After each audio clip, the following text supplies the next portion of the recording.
सिंधु सरस्वती सभ्यता के बाद महाजनपदों की स्थापना हो रही थी। उसी समय वडनगर जैसे छोटे नगरों की शुरुआत भी हुई थी। उस समय इसका नाम था आनर्तपुर।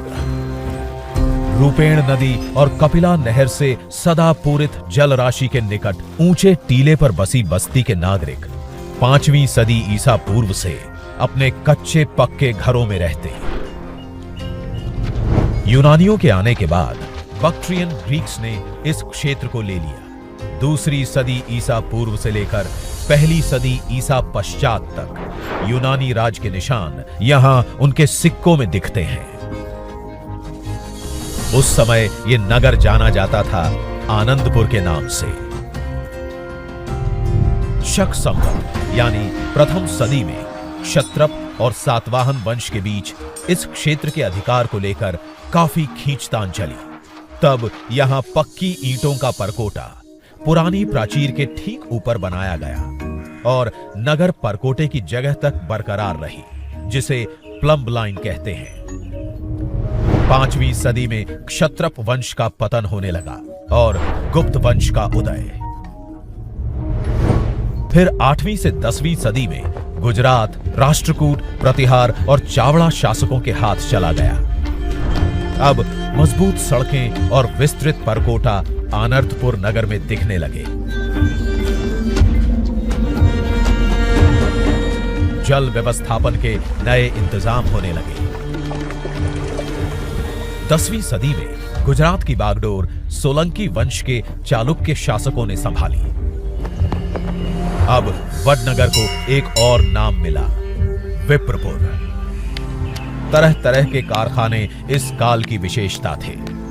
एक साथ मिली धातु पिघलाने ढालने की 8 भट्टियां इसका प्रमाण है। इसी कालखंड में शर्मिष्ठा झील पर घाट, वाव, कुएं, तालाब बनाकर जल व्यवस्था को और सुडौल किया गया और बना कीर्ति तोरण, जो आधुनिक वडनगर की पहचान और शान है।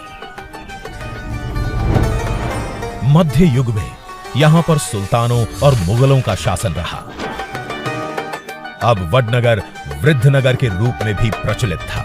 इस दौर में परकोटे की ऊंचाई बढ़ी, जिनके बुर्ज अब चतुर्भुज नहीं वृत्ताकार बनने लगे थे।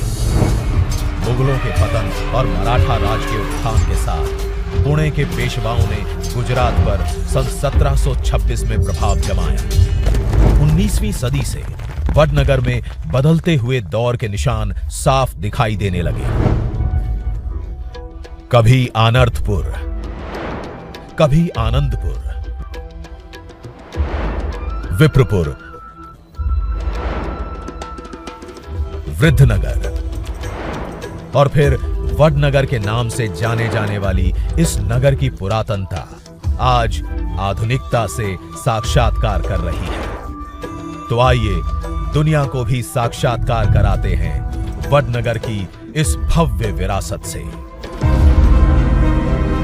स्वागत है आपका अनंत अनादि वडनगर म्यूजियम में।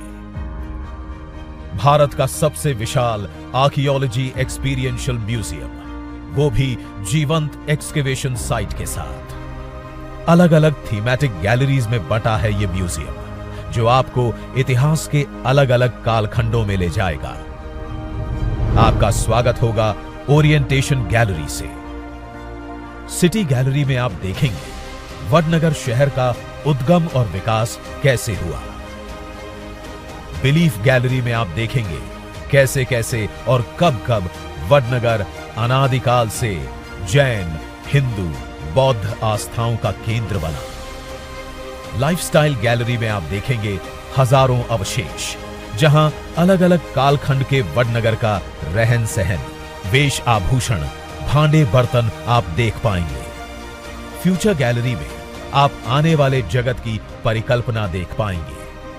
फिर आपकी आंखें देखेंगी वो दृश्य जो अकल्प्य होगा। एक विशाल एक्सकेवेशन साइट, जहां आप साक्षात देखेंगे एक प्राचीन दीवार, जिसे पुरातत्वविदों ने दशकों की अथक मेहनत के बाद धरती के गर्भ से खोज निकाला है।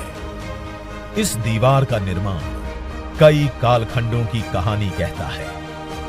हम देख सकते हैं कि पहले सबसे गहरी परत में मिट्टी की भित्ति है, उसके ऊपर अलग अलग कालखंडों में पकाए गए ईंटों की दीवारें मिलती हैं। अद्भुत डिजाइन और इमर्सिव टेक्नोलॉजी का उदाहरण होगा ये संग्रहालय। पुरातत्व शास्त्र को भी सैल्यूट करने का मन करेगा आपको यहां आकर।